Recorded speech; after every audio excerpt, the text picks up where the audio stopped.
Black Ops 4 sort dans à peine plus de 2 semaines. Et je sais pas vous, mais j'ai clairement hâte d'y jouer. C'est pas pour autant que le jeu sera bien, en fait, c'est pas bien d'avoir hâte comme ça, parce que souvent on est déçu, on est plus facilement déçu dans ces cas-là. Mais j'ai hâte de voir quand même ce que ça va donner. Et je suis pas le seul. Il y a les premiers jeux, en fait, qui arrivent dans les entrepôts de distribution, et on a même une image sur Reddit d'un mec qui a pris en photo une des boîtes du jeu collector. Alors pour rappel, la version collector, malheureusement, en France, elle est dispo que sur PS4. Si vous la voulez sur Xbox One ou PC, bah faudra soit passer par la Grande-Bretagne, l'Espagne ou les US, soit prendre une version PS4, revendre le jeu PS4 et prendre un jeu Xbox One simple à côté. Mais bref, on a les premiers jeux qui arrivent dans les entrepôts, et avec, on a évidemment des gens qui vont aussi l'acheter en avance, pour pouvoir y jouer en avance, évidemment. Ça, personnellement, je comprends déjà d'une part parce que c'est ce que j'ai fait, à l'époque de Black Ops 2, en fait. Il y avait des magasins sur République, donc un quartier sur Paris, qui le vendaient à peu près 1 ou 2 semaines à l'avance, et puis je l'achetais parce que, en fait, j'avais hâte d'y jouer, quoi. Mais j'achetais pas une copie à 500€. Je l'achetais, en fait, au prix du marché, quoi. C'était le prix normal. Parce que c'est ce que certains font, en fait. Ils vont l'acheter à 500€. Alors, ils sont vachement hypés et ils ont des sous à débourser. Bon, soit. Le fait est que pour World War 2, j'en avais parlé à l'époque, on avait un patch qui bloquait le jeu. Dans le sens où si jamais vous aviez juste le CD comme ça et que vous mettiez aucun patch, vous pouviez pas jouer au jeu. Vous aviez juste accès à l'écran de titre et il vous laissait pas aller plus loin. Alors quand j'en avais parlé l'année dernière, World War 2 c'était l'année dernière, j'ai l'impression que c'était il y a plus longtemps que ça.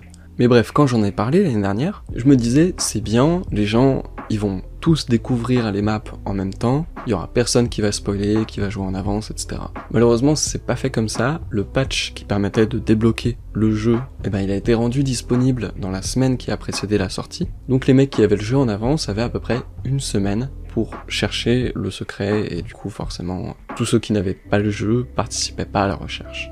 Et donc, autant vouloir avoir le jeu à l'avance, c'est quelque chose que je peux comprendre, parce que quand on aime ce jeu, quand on a hâte d'y jouer, si jamais vous avez l'occasion, là, un pote vous dit « Ouais, tu veux l'avoir 2 jours avant la sortie ?»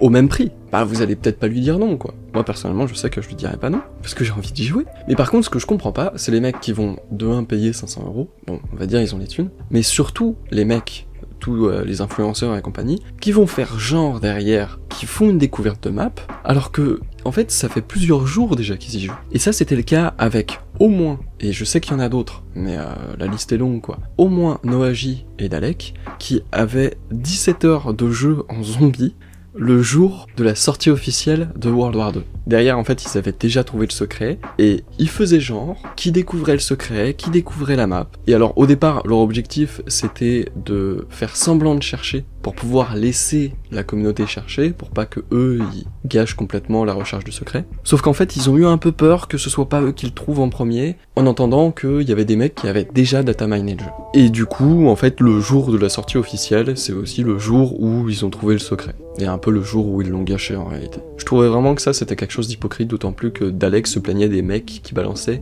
des vidéos à l'avance, avant la sortie officielle du jeu. Je pense qu'en fait ça le gênait uniquement parce que c'était pas ses vidéos et que c'était pas vu, et que lui il pouvait pas faire ça parce que sinon sa chaîne, il savait qu'elle se prendrait un strike au minimum. Ça c'est quelque chose que je ferais jamais, et j'arrive pas à comprendre. Mais bon, pour Black Ops 4, on verra bien si l'histoire se répète. Mon avis c'est qu'elle se répétera, et puis on aura certainement des fuites en attendant, dans les jours qui précéderont la sortie du jeu. En parlant de fuite, la fuite du gameplay de Blood of the Dead que je vous avais montré, la pré-alpha, dans la dernière vidéo, elle a été supprimée par Activision suite à une plainte pour droit d'auteur. Donc c'était bel et bien un gameplay de Blood of the Dead.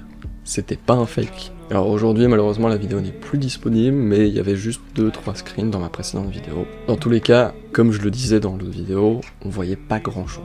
Mais par contre, une autre fuite où on voit rien, mais où on apprend beaucoup, on a un mec sur Reddit qui avait déjà balancé des infos, avant même qu'on le sache, avant même la présentation de Black Ops 4, où il montrait la cinématique d'intro de Blood of the Dead et tout ce qui s'ensuit. Il avait parlé de Blood of the Dead, et il avait même donné des détails dont on sait toujours pas si aujourd'hui ils sont vrais ou pas, parce que Treyarch n'a pas communiqué là-dessus officiellement. Par exemple, il dit que sur Blood of the Dead, la salle du spawn, ça sera la salle où on voyait justement les personnages de Victis, donc à savoir Marlton, Misty et compagnie, dans leur caisson. Et c'était un truc d'ailleurs qu'on voyait dans le gameplay de pré-alpha. Et ben le même mec qui avait balancé donc des infos qui se sont avérées exactes par la suite, et ben cette fois-ci il a rebalancé des infos, et ça peut être intéressant parce que c'est à propos de Classified, des nouveaux atouts et du système d'élixir et de talisman. Donc déjà pour ce qui est de Classified, il confirme qu'en fait c'est 5 avec des changements et des ajouts. Donc c'est vraiment un remake de 5. On sait pas si on aura le scientifique qui vous poursuit, qui vous chope vos armes. Mais ce qu'on sait, c'est que déjà dans le labo souterrain apparemment on aura des pièces pour le piège, le courant et le bouclier. Donc ça veut dire que sur cette map là on aura le bouclier. Et que à l'endroit où on avait le pack-a-punch sur la map d'origine, on a une table de craft qui permet de faire un item qui va nous permettre d'amplifier le téléporteur, ce qui ensuite va nous permettre, quand on se téléporte, de nous emmener au pack-a-punch. À côté de ça, on aura apparemment les chiens et les novas, avec le gaz des novas qui sera plus gênant qu'avant. Il y a quelques autres infos, mais en réalité, je trouve que le reste c'est un peu secondaire en fait. Il décrit un peu juste la map, mais en soi c'est 5. Je vous laisserai le détail et le post d'origine si jamais vous voulez en description. C'est en anglais, hein, évidemment. Alors après, dans son post, il enchaîne sur des infos par rapport à des mécaniques de gameplay un peu plus générales et qui sont pas propres à Classified. Déjà, on aura le double pack-a-punch, il précise pas plus, et au niveau des nouveaux atouts, on aura soif de sang ou suicidaire, j'imagine qu'il est pas sûr du nom. L'effet de cet atout, c'est qu'au moment où vous prenez un coup, qui devrait vous mettre à terre, et ben vous récupérez un peu votre vie. Il faut un peu attendre avant que ça se recharge, il y a un cooldown. On a aussi tortue défensive, si jamais vous avez le bouclier, vous êtes protégé de tous les côtés, et au moment où le bouclier est détruit, ça crée une explosion. On a bastion, qui crée une zone défensive autour de vous pendant que vous tirez. On a sanglot de la veuve, similaire en fait à l'atout qu'on avait sur Black Ops 3, d'ailleurs certains l'appelaient le sanglot de Windows ou le sang de Windows, je sais plus, enfin, je veux plus savoir comment vous l'appelez. Vous l'appelez araignée si vous voulez, ce sera plus simple pour vous. Mais voilà, c'est vraiment genre comme Widow's Wine, sauf que apparemment c'est avec un système de cooldown, donc vous avez 2 charges qui vont paralyser les zombies si jamais ils vous frappent, et après vous devez attendre que ça se recharge. Alors on a perception qui permet en fait de voir les zombies à travers les murs, et vous avez un indicateur sur votre écran qui vous dit si jamais il y a un zombie qui s'approche de vous d'une autre direction où vous voyez pas. On a PhD Slider, donc c'est en quelque sorte un peu le retour de PhD Flopper, sauf que là c'est slider, vous glissez, c'est vraiment PhD mais en glissant. Donc PhD Flopper, pour ceux qui ne connaissent pas cet atout, et ben en fait il protège des auto-dégâts. Donc si jamais vous balancez une grenade à vos pieds, si jamais vous sautez de trop haut, ça vous protège. En plus de ça, quand vous faisiez un saut plongé, et ben vous créez une explosion, à condition évidemment que vous étiez assez haut. Là c'est quand vous glissez sur des zombies, j'imagine que ça doit exploser, et apparemment il faut recharger l'explosion en faisant des glissades. Alors on a aussi bandoulière qui permet de transporter plus de munitions, et glissement temporel qui permet de diminuer le temps nécessaire pour remplir la jauge des équipements, des atouts et des téléporteurs. Donc si jamais vous suivez assidûment mes Zombie News, ce qui je sais n'est pas le cas de la plupart d'entre vous, c'est normal, je comprends parfaitement, et ben vous pouvez vous rendre compte qu'il y a certains noms qu'on a là, qui sont en fait des trucs qui avaient fuité à l'époque de la bêta du multi. Mais on avait juste les noms, on n'avait pas de description par rapport à qu'est-ce que ça faisait. Là, si jamais ça s'avère vrai, parce que c'est à prendre avec des pincettes, rien n'est officiel évidemment, ben on a enfin l'explication. Dans les fuites du multi d'ailleurs, on avait aussi la mention des élixirs et des talismans. Et j'arrivais pas à comprendre en fait quelle était la différence. Les élixirs apparemment c'est vraiment le remplacement des Gobblegum. Donc là il nous en cite 3. Il y en a un inconnu qui vous téléporte à côté d'un joueur qui est à terre. On a Ctrl Z qui permet de transformer en fait, de convertir vos zombies en alliés, et puis qui vont ensuite attaquer des zombies ennemis.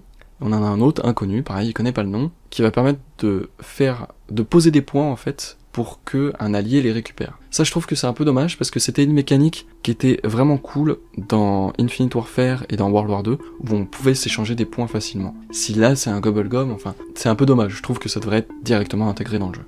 Et donc les talismans apparemment ce seraient des sortes de modificateurs, j'imagine un truc que vous pouvez vraiment mettre que au début d'une partie et que vous pouvez pas récupérer dans la partie ensuite. Et ça me fait un peu penser en fait au système qu'on avait dans World War 2, où vous preniez un consommable en début de partie, vous pouviez vous en équiper de 2 à la fois, étant donné que les effets ont l'air un peu similaires. Il y en a un par exemple où on commence avec certains atouts, donc j'imagine que ça dépend, il doit y avoir plein de variantes. Il y en a un autre où on perd jamais l'atout du énième slot. C'est-à-dire que si jamais vous aviez un truc comme vous perdez jamais l'atout du 2e slot, on va dire que vous avez passe-passe dans le 2e slot, bah même si vous tombez à terre, vous le récupérez toujours cet atout. En espérant que derrière il y a quand même une mécanique pour pouvoir en changer, un peu comme sur Infinite Warfare où vous pouviez reposer les atouts, ou alors sur World War 2 où quand vous preniez plus de 4 atouts, et ben en fait le premier que vous aviez pris est remplacé par le dernier que vous prenez. On a aussi les garanties boîte mystère, et c'est pour ça que ça me fait penser en fait vraiment au consommable de World War 2, parce que j'imagine que c'est, vous avez telle arme forcément la première fois où vous faites une boîte mystère. Et c'était un truc, par exemple, vous avez forcément la MG42 la première fois où vous faites la boîte mystère, c'était un truc qu'on avait sur World War 2. Alors on a un truc qui peut rendre les armes spéciales un peu plus utiles qu'avant. Les armes spéciales, donc katana, DG5, lance-flamme et machine de mort, font plus de dégâts à mesure que vous tuez des zombies avec. Ce qui peut être une bonne chose, parce que j'imagine qu'au bout d'un moment, en fait, ces trucs-là ne servent plus à rien si jamais ils font plus de dégâts. Je pense surtout au katana et au lance-flamme. La machine de mort et la DG5, elles tuaient toujours en plus ou moins un coup les zombies, peu importe la manche, mais ça c'était le cas sur Black Ops 3, faudra voir sur Black Ops 4. Et enfin, les armes spéciales fournissent de l'armure aux joueurs.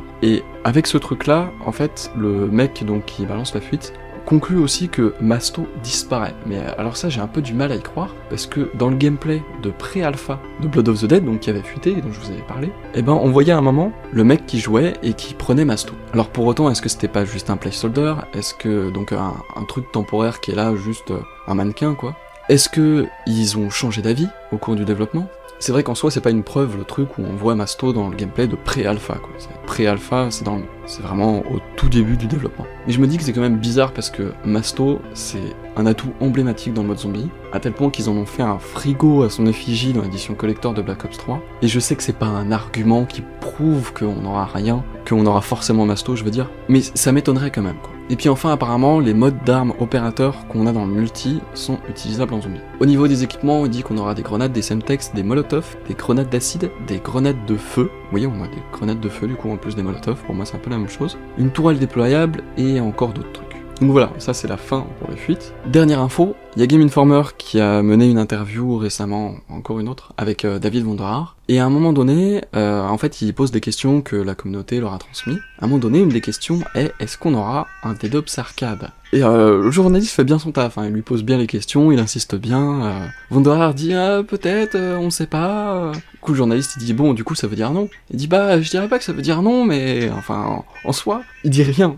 C'est pas une véritable info. Mais, il nous fait espérer qu'on aura vraiment un Dead Ops arcade. Et je sais pas si vous êtes au courant, mais je suis quand même un gros fan du mode, que je trouve en fait plus intéressant et plus challengeant que le zombie de Black Ops 3 en réalité. Parce que le zombie de Black Ops 3, faut le voir, enfin les mecs ils atteignent 255 manches facilement. Par contre, le Dead Ops arcade, tous les mecs qui mettent fin à leur partie, c'est pas parce qu'ils s'ennuyaient ou parce que juste il y avait une limite de manches, mais c'est vraiment parce qu'en fait c'était trop dur et qu'ils sont morts et qu'ils avaient plus de vie, ils avaient plus rien quoi. Donc bon, évidemment c'est ouvert à débat, vous êtes pas obligé d'aimer ce truc là, mais c'est juste pour expliquer pourquoi moi j'adore et pourquoi moi j'espère tellement qu'il y en ait un. Enfin bref, j'espère que ça vous aura intéressé. Encore une fois, moi j'ai hâte, c'est dans même pas 2 semaines, j'ai l'impression que c'est une éternité, et que ça va être beaucoup plus dur d'attendre en fait maintenant que je réalise que c'est juste dans 2 semaines, qu'il y a un mois où en fait je me posais même pas la question, je me disais même pas, je me projetais même pas, tiens c'est dans 2 semaines, et c'est juste que là on arrive fin septembre, je sais que c'est début octobre qui sort. Et à chaque fois je me dis non, il faut pas que je sois hypé parce que je vais être déçu après, et j'y arrive quand même pas à m'en empêcher. Enfin bon, j'arrête de tergiverser et puis je vous dis à la prochaine.